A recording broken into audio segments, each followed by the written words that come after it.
Well, Black History Month is drawing to a close, but a Sioux City native spoke on the historical importance of African American publications today.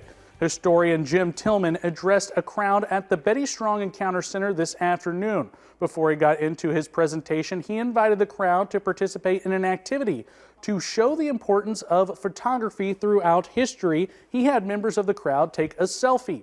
He then continued to highlight the historical impact in the Siouxland area.